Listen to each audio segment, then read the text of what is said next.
La clase de hoy es lo que Dios aborrece, segunda parte. Julio 10 del 2021. Vamos a estudiar la palabra de Dios entonces. Dice, lo que Dios aborrece al que ama la violencia. Dios aborrece al que ama la violencia. Vamos a ver qué enseñanza nos trae aquí la palabra de Dios. ¿Qué podemos aprender aquí de las Escrituras? ¿Qué enseñanza hay para nuestra vida, para nuestra alma, para nosotros? Dice la palabra de Dios: Jehová aprueba al justo, empero al malo y al que ama la violencia, su alma aborrece. Que Dios añada bendición a la lectura de su santa palabra. Así es Dios.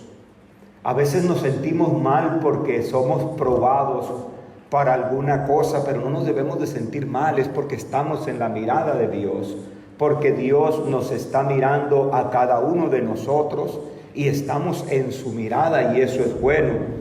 Nos debemos de sentir mal si llegáramos a este segundo punto, empero al malo y al que ama la violencia, su alma aborrece. El alma de Dios aborrece a esas personas malas, a esas personas que son de corazón malo, que aman la violencia, que aman el hacer daño, que aman el hacer mal al prójimo.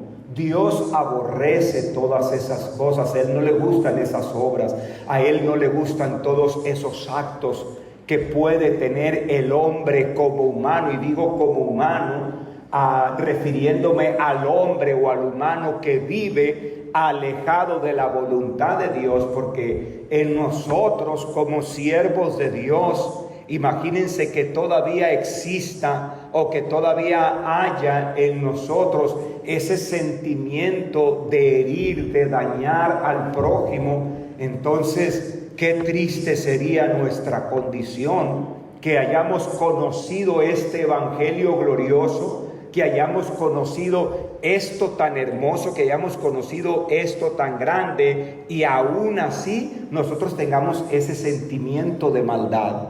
Después de haber conocido cómo es el Señor, después de haber conocido de todo lo que Cristo ha hecho en cada uno de nosotros, y nosotros tener un corazón y un sentimiento así, de esa forma, de querer dañar y de querer perjudicar al prójimo. Imagínense entonces en qué lugar nos ponemos, en qué situación nos encontramos. Todos nosotros nos consideramos siervos de Dios porque lo somos, porque somos siervos de Dios, porque servimos al Creador de todas las cosas, y aquí estamos y todos tenemos el concepto de lo que es Dios y sabemos quién es Dios. Pero con esas obras, ¿será que con esas obras nosotros nos podamos identificar como siervos de Dios? No podemos. No podemos identificarnos como siervos de Dios, porque todavía hay algo maligno en el corazón de nosotros que no hubo en Cristo. En Cristo nunca hubo eso. En Cristo nunca hubo eso de querer dañar al prójimo, de querer dañar al que estaba a su lado. No, Él todo lo contrario. Él vino por amor, para dar su vida en rescate de cada uno de nosotros. Entonces hay que tener mucho cuidado con nuestras obras, hay que tener mucho cuidado con nuestros actos, dejando siempre a un lado el grado, lo que somos tú como persona, como hombre de Dios. A eso quiero llegar, a ese punto quiero llegar con ustedes, dejando de fijarse en lo que hace el otro, dejando de mirar lo que está haciendo aquel o lo que deja de hacer aquel. Tú como siervo de Dios, tú como persona, ¿qué es lo que hay en tu corazón? ¿Qué es lo que habita dentro de ti? ¿Qué sentimientos dominan tu ser para dirigirte, para obrar, para hacer las cosas? ¿Qué sentimientos hay en ti? Si todavía sientes que hay eso que te gusta, dañar al prójimo, ten mucho cuidado, porque Dios eso lo aborrece, y lo vimos en la clase de la semana pasada, cómo es que Dios aborrece tanto ese punto del hombre. Pues si yo tengo esa debilidad, me voy a poner de rodillas, porque sé que hay un Creador y Él me puede quitar eso en el nombre del Señor. Señor. Él puede quitarlo de mí porque Él es mi Dios y yo no quiero vivir así. Yo quiero estar bien delante de su divina presencia. Entonces, por eso les digo, olvídense de lo que miran en el hermano, olvídense de lo que ven en las otras personas. Tú, ¿qué hay dentro de ti? ¿Qué hay dentro de tu corazón? ¿Qué hay dentro de tu alma, de tus sentimientos? ¿Qué es lo que te mueve con el hermano? El ayudarle, el quererle hacer un daño. ¿Qué hay dentro de ti? Hay que tener mucho cuidado. Y no lo tomemos como un juego, porque esto es palabra de Dios. Esto viene de Dios. Esto es parte para agradar a Dios, para estar bien delante del Señor. Entonces tenemos que tener mucho cuidado nuestra forma de cómo vivimos, cómo nos conducimos y sobre todo qué hay dentro de nuestro corazón. ¿Qué hay dentro de nuestra alma, dentro de nosotros, para el hermano, para el prójimo? Hay que tener mucho cuidado con eso. Vamos a ver, vamos más adelante. Juramento falso. Dios aborrece el juramento falso. Zacarías 8:17. Leemos de esta manera la palabra de Dios. Y ninguno de vosotros piense mal en su corazón contra su prójimo. Miren, todavía aquí viene diciendo eso, ¿no? Estamos hablando ahora del profeta Zacarías. Dice, y ninguno de vosotros piense mal en su corazón contra su prójimo, ni améis juramento falso, porque todas estas son cosas que aborrezco, dice Jehová. Amén, que Dios añada bendición a la lectura de su santa palabra. ¿Cómo recalca la palabra de Dios? ¿Cómo hace énfasis la palabra del Señor?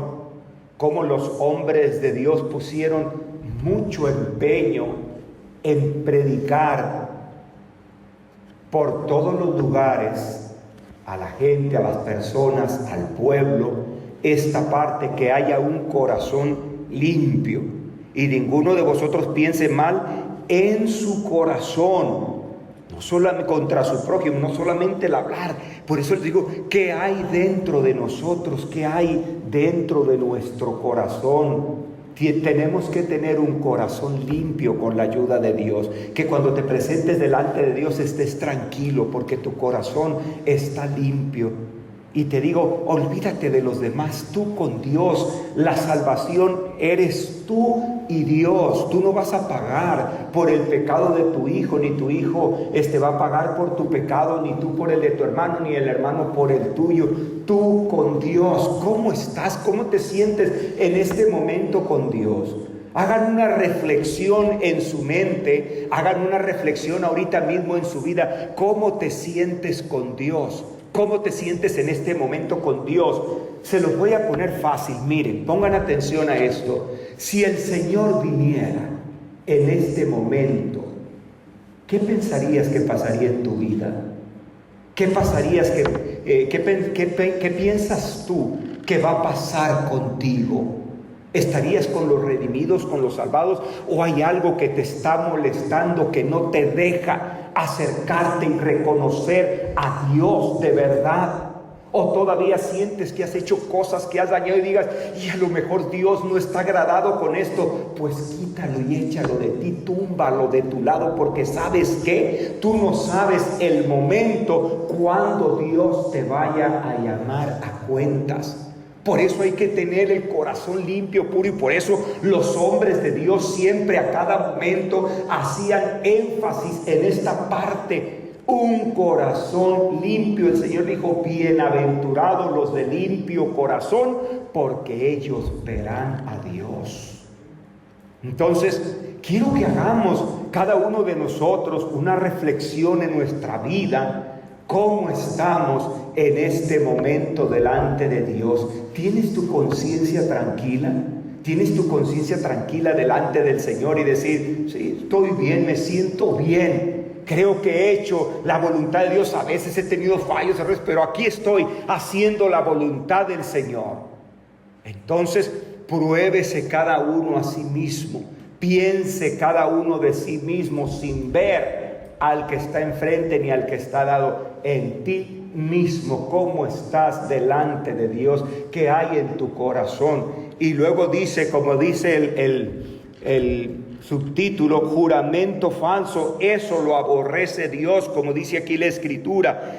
Ni améis juramento falso, aquel que sabe que lo que está diciendo es mentira y aún así juran en pos de eso, sabiendo que aquello está mal. Dios aborrece eso. Dios aborrece a esas personas que actúan de esa manera, que juran en falso. A Dios no le agrada eso. Miren qué importante es que nosotros hablemos con verdad, como tiene que hablar el hombre de Dios, como tiene que manifestarse y expresar sus cosas el siervo de Dios, no jurando en falso, no hablando y aprobando las cosas que tú sabes que son mentiras, con tal de quedarte con la razón y decir que tú estás bien. Simplemente es reconocer. Y muchas veces nosotros no queremos reconocer y decimos cosas aunque ya sepamos que sean falsas, y a veces nos metemos tanto a eso que al final terminamos creyendo que lo que nosotros decimos es verdad. Fíjense hasta dónde puede llegar el hombre, hasta dónde puede llegar el humano, y todas esas cosas son aborrecidas por Dios. Hay que mirar, hay que examinarnos nosotros si tenemos cosas que Dios aborrece. Lo que vimos en la clase anterior,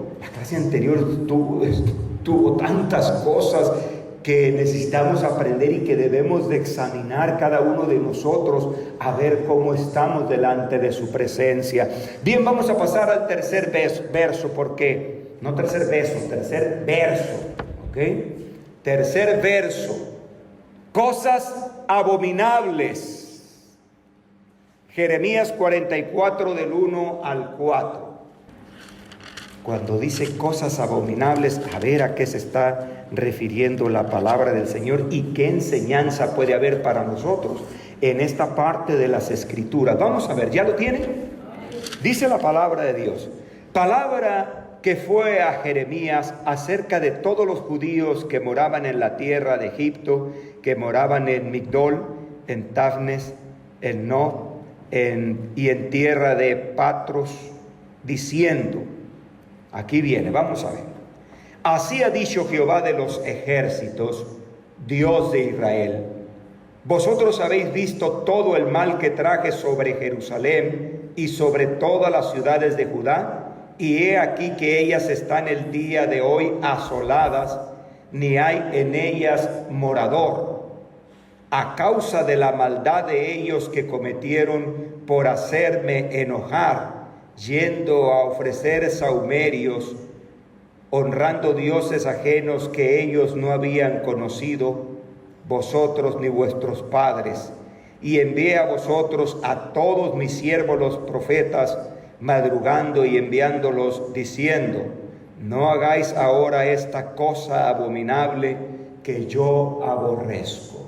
Amén. Que Dios añada bendición a la lectura de su palabra. Para poder entender esta parte de la palabra de Dios, tenemos que irnos un poco a la historia, tenemos que regresar un poco a la historia, al tiempo en que estaban viviendo en el tiempo de Jeremías y cómo salieron desde Egipto. ¿Se acuerdan, verdad? Del tiempo cuando Israel salió de Egipto.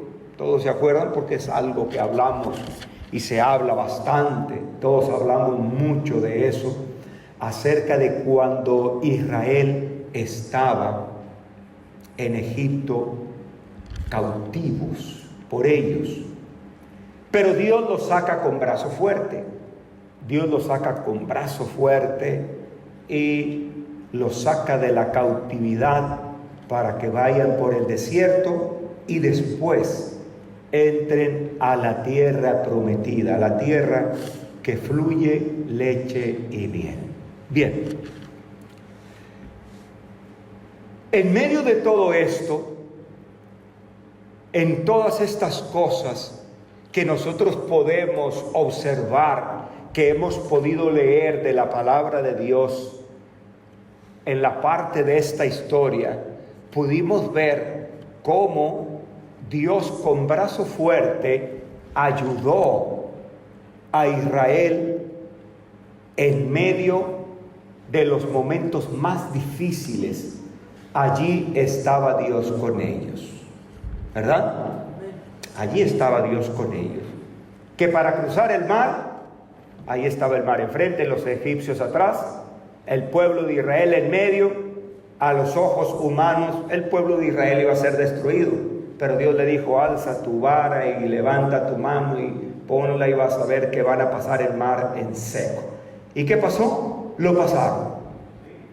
Tenían hambre, Dios les dio de comer en el desierto. Tenía sed, y Dios les dio de beber también en el desierto.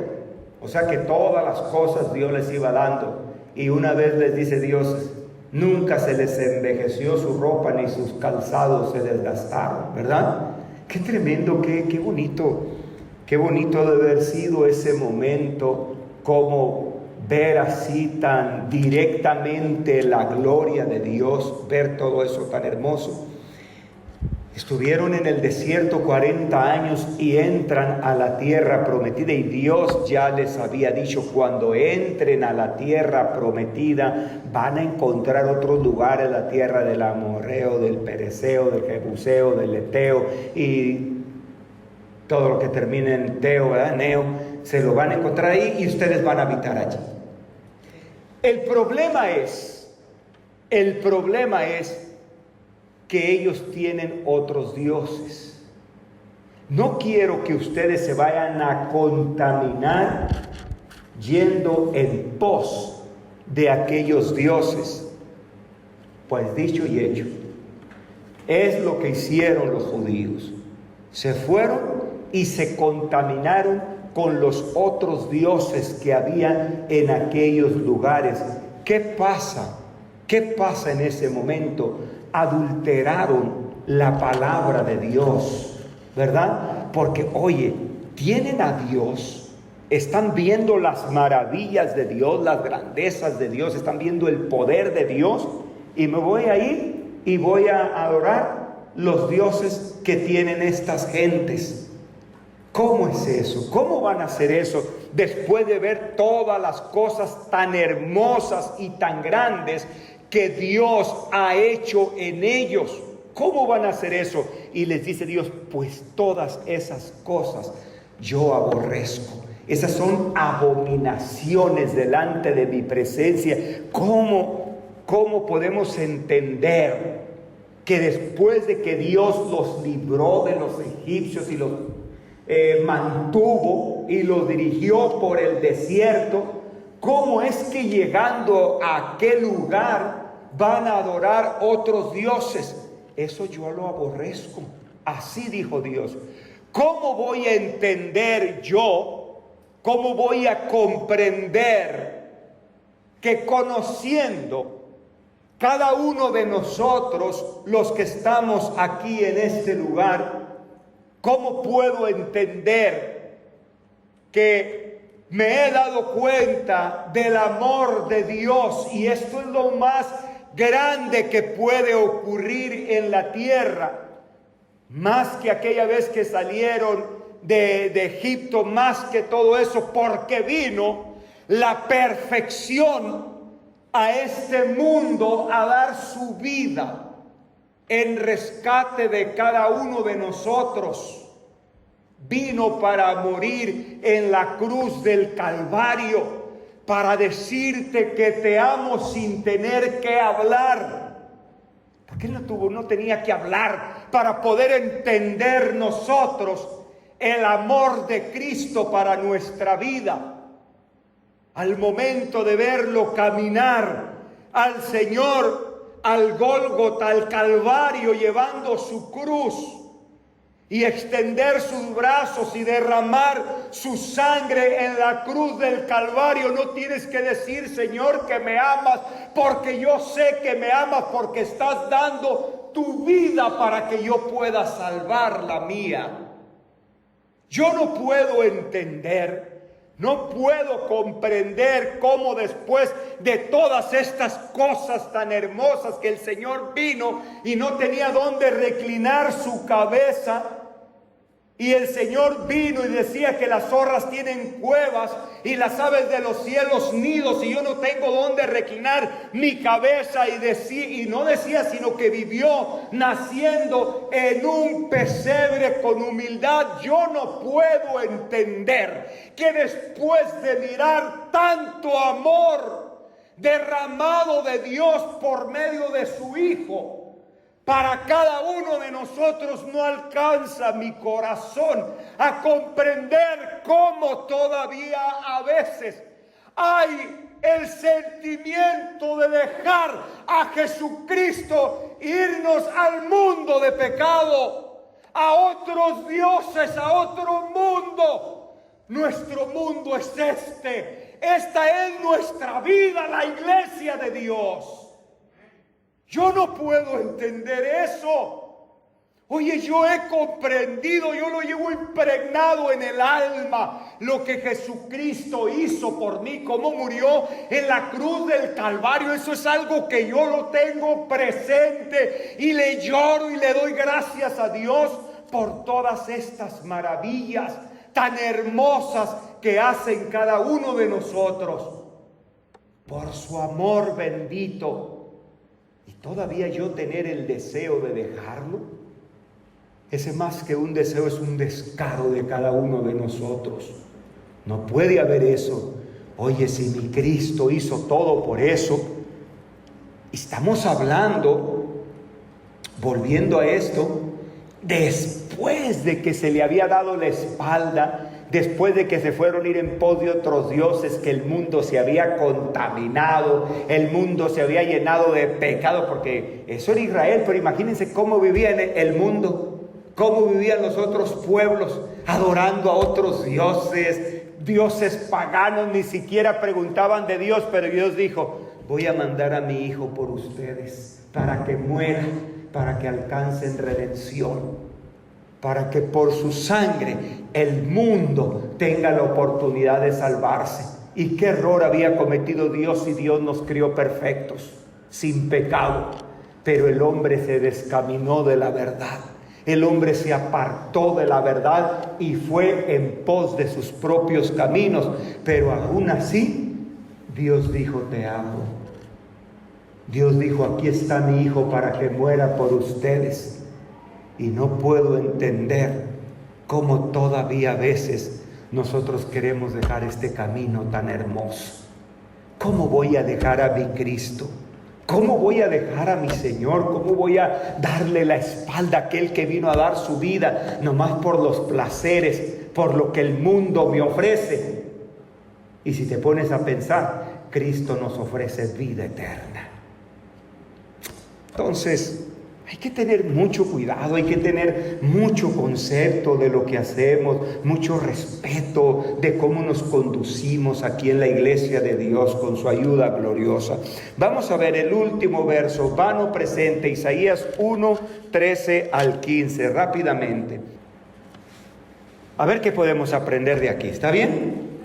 Todos tenemos que aprender. Cuando yo hablo, no crean que nomás estoy hablando para que ustedes, el Espíritu de Dios también me redarguya a mí en muchas cosas que con la ayuda de Dios debo de cambiar para ser mejor delante de su presencia, porque el que habla es el Espíritu de Dios. Entonces aquí, cuando es reprensión, estamos siendo reprendidos todos. Cuando está hablando con amor el Espíritu de Dios, pues nos está hablando con amor a todos, ¿ok? Con la ayuda de Dios. Miren lo que dice la palabra del Señor. Isaías 1, 13 al 15. Dice, no me traigáis más vano presente, el perfume me es abominación. Luna nueva y sábado, el convocar asambleas, no las puedo sufrir. Son iniquidad vuestras solemnidades. Vuestras lunas nuevas y vuestras solemnidades tienen aborrecida mi alma. Me son gravosas, cansado estoy de llevarlas. Cuando extendiereis vuestras manos, yo esconderé de vosotros mis ojos. Asimismo, cuando multiplicareis la oración, yo no oiré. Llenas están de sangre vuestras manos. Y dice el 16, lo vamos a leer: lavad, limpiaos, quitad la iniquidad de vuestras obras de ante mis ojos, dejad de hacer lo malo. Que Dios añada bendición a la lectura de su santa palabra. ¿Cómo se había desviado el pueblo de Dios? ¿Cuánto se había desviado el pueblo del Señor? Con un corazón malo, con un corazón alejado de su presencia, haciendo sus propias cosas. ¿Cómo Dios va a aceptar una ofrenda? ¿Cómo Dios va a aceptar el sacrificio de alguien cuando fuera de todo eso estás haciendo mal al prójimo? Cuando fuera de todo eso estás dañando a tu hermano y no te importa hacerle mal a los demás. Dios no quiere eso. ¿De qué sirve muchas veces, como dice aquí la Escritura, cuando extendiereis vuestras manos, yo esconderé de vosotros mis ojos? Asimismo, cuando multiplicareis la oración, yo no oiré. ¿De qué sirve? ¿De qué les servía a aquellas personas si estaban haciendo lo malo delante de la presencia de Dios? ¿De qué les sirve?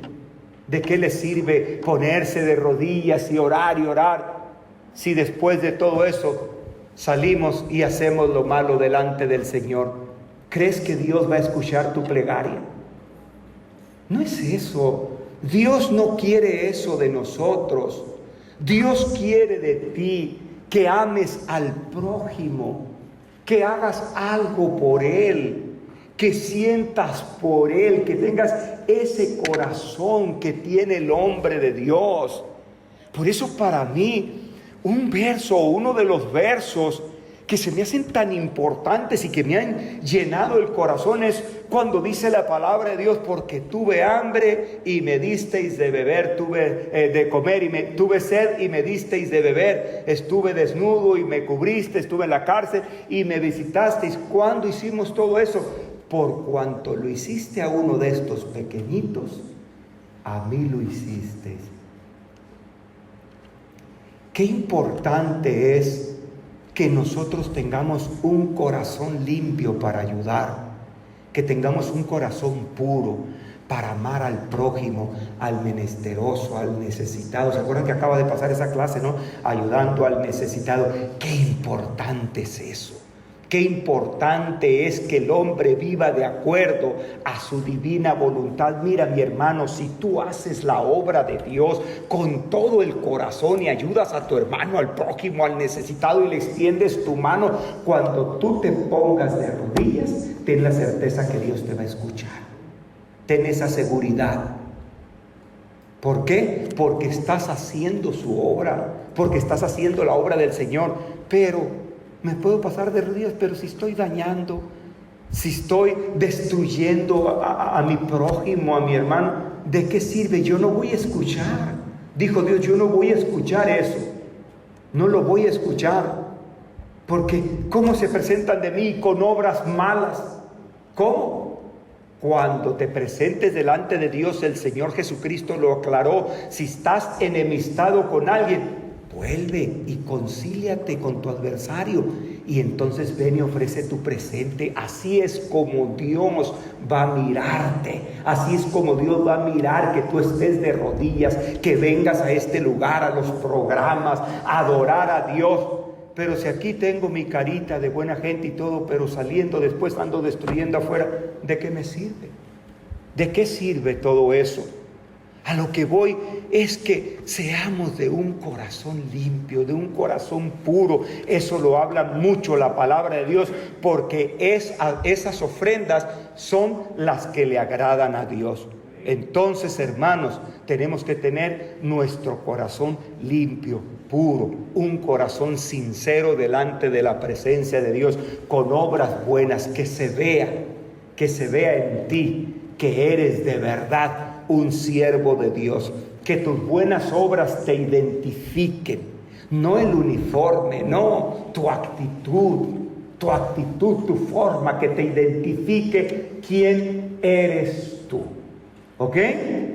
No es esto lo que nos va a identificar la ropa blanca, no es esto, no, es tu actitud, tu forma de ser, que con la ayuda de Dios tengas un corazón puro en el nombre del Señor. Entonces, todo lo que tú hagas va a ser aprobado por Dios. Pero no hagas cosas que Dios aborrezca, porque después eso trae consecuencias. Que Dios reciba la gloria.